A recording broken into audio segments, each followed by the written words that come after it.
Now tap it. You will get some spillage. This is why we do things on the lab bench and why you don't eat at the lab bench. And then what do? Is I tip it.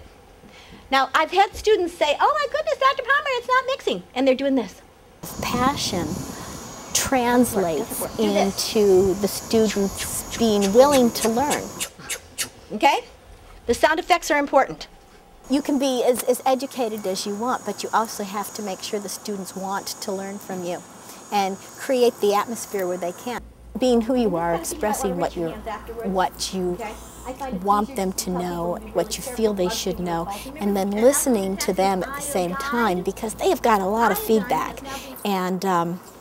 And that's where it gets very exciting, because you're constantly like on your toes. You're constantly changing your own mind about how you're talking to the kids and how the kids are talking to you, and what kind of people you're dealing with. Because you're not dealing with little children that you're just saying, do this, do this, do this. You're dealing with real people. You're dealing with young adults. I want to see goggles on eyes at all times from this moment on.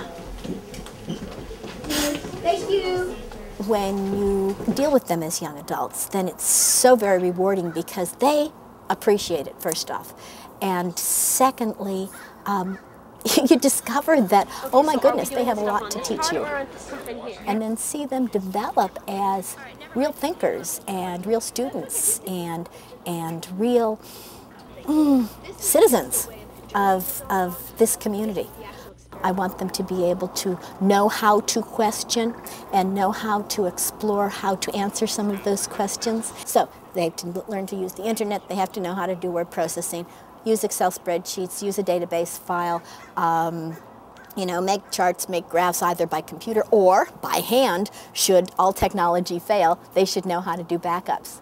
I just became elected to the Zone 7 Water Board, which is our local water board that serves the Tri-Valley area in terms of being the water wholesaler and also flood control. The students have been able to do some unpaid internships and some job shadowing with some of the technicians and some of the engineers, and we've used that quite a lot. So my interest was piqued, so I figured at this point I might as well run for the board when something became available.